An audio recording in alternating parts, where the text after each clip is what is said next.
So, do you think if we saw someone smoking, maybe do you think it's same with eating healthy food?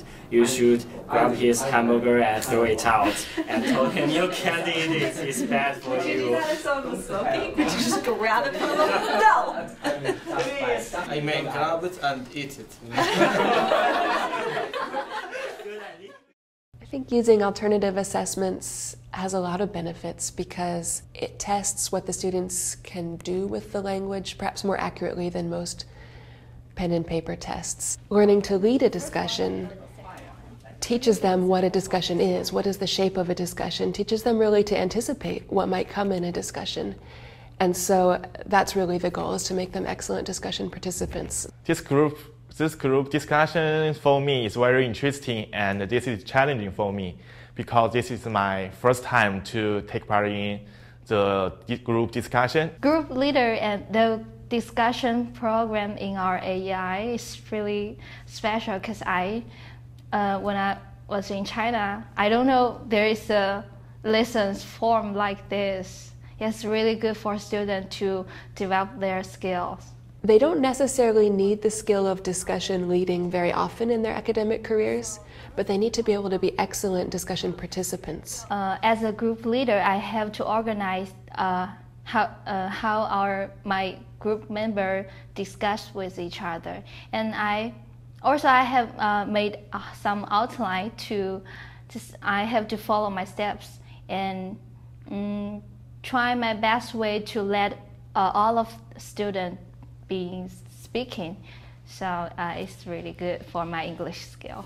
Today our topic is how can we reduce the problem of increasing population.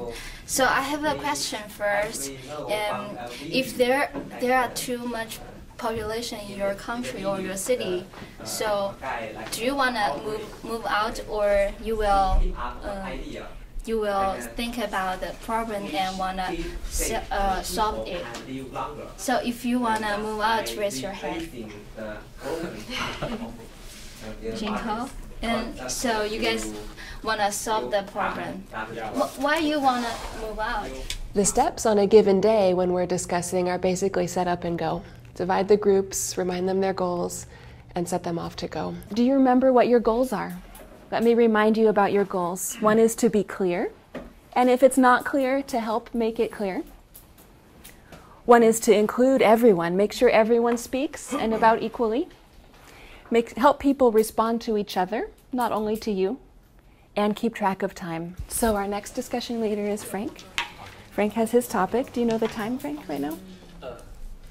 Okay, so 15, it's okay if it goes over 15 minutes a little bit, as long as it's less than 20. But it should be at least 15 minutes, okay? Go ahead. Hi everyone. Today our discussion question is, whose fault is it when citizens eat unhealthy food? We've talked a lot about the skills for discussion leading, especially at the beginning of the term. We do some activities where I lead a discussion and students watch what I do and comment on what I do. We do some activities where students work on gambits for discussion participation and discussion leading. And we talk a lot about what the moves are in a conversation, about introducing, about starting with easy questions and moving to deeper and deeper questions. We talk about gathering information, controversial opinions, analysis, and solutions, and moving through those steps of a conversation or discussion. How about you, Heya? Do you agree with Christy? I think companies try to give healthy food because if people stop eating fast food, they can't earn money.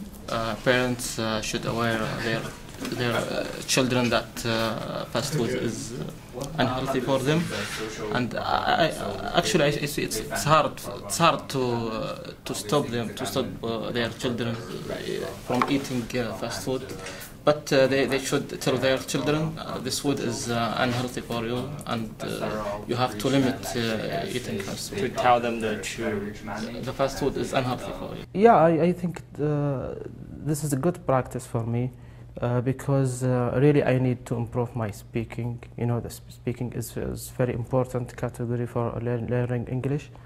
So having discussion for a long time in one topic, I think that will improve my speaking. I assessed this activity with a rubric. The rubric basically covers the same things I mentioned about the goals. It asks about how was the topic introduced, was the discussion leader clear, was everyone included, how was the interaction among participants in the group, and about time management and the conclusion. Yes, we have this policy in China.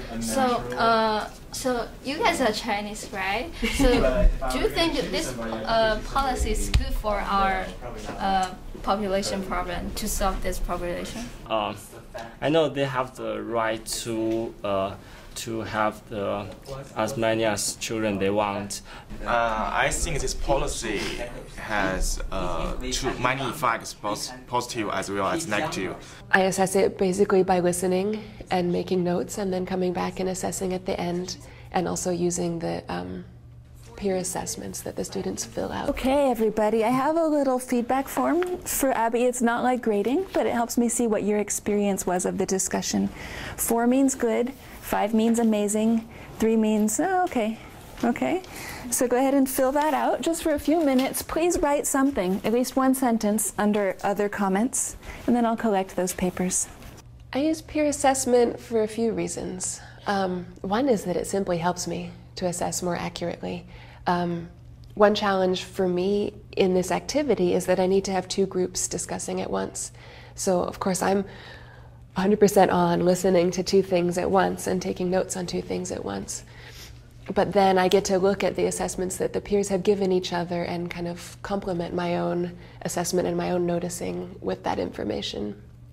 And then of course, in the same way that learning to lead a discussion helps them make them better discussion participants, I think that assessing each other's discussion leading has really nice watchback, so to speak, in helping them apply what they see in someone else's discussion leading to their own future experience of discussion leading. You know, I just learn, you know, from the group leaders, you know, how to lead a discussion like that. Actually, they did well. Yeah, and that will help me in the same when I lead the discussion.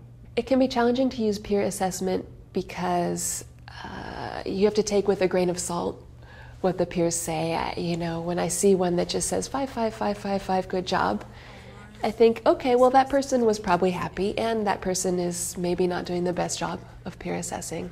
So, there's some training that needs to happen for quality peer assessment.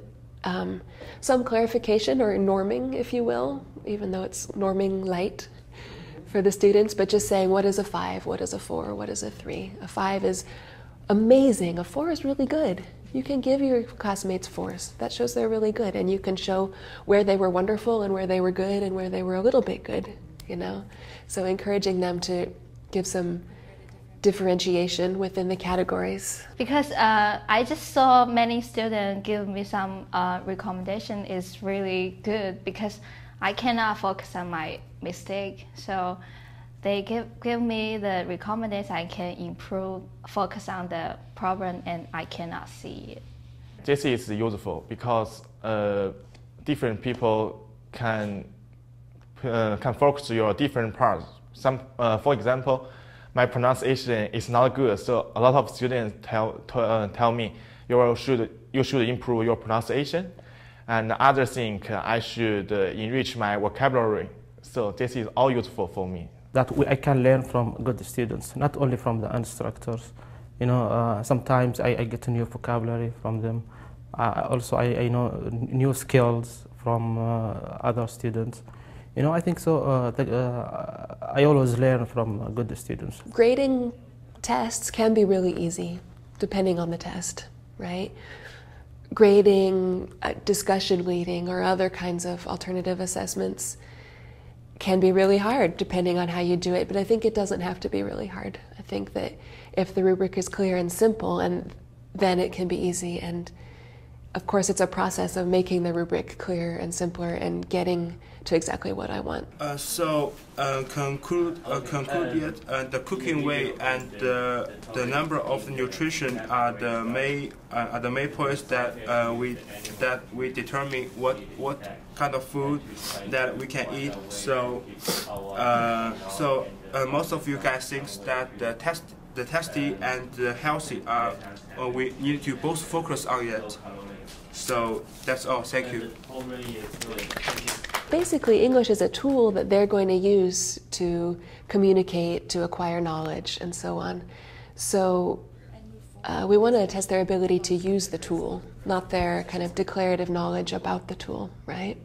So I think alternative assessments are more suited for testing their ability to really make use of English to communicate. I think language is a skill. It's not really like a kind of knowledge. And if this is a skill, we have to practice it and practice in our life, in our activity, everything.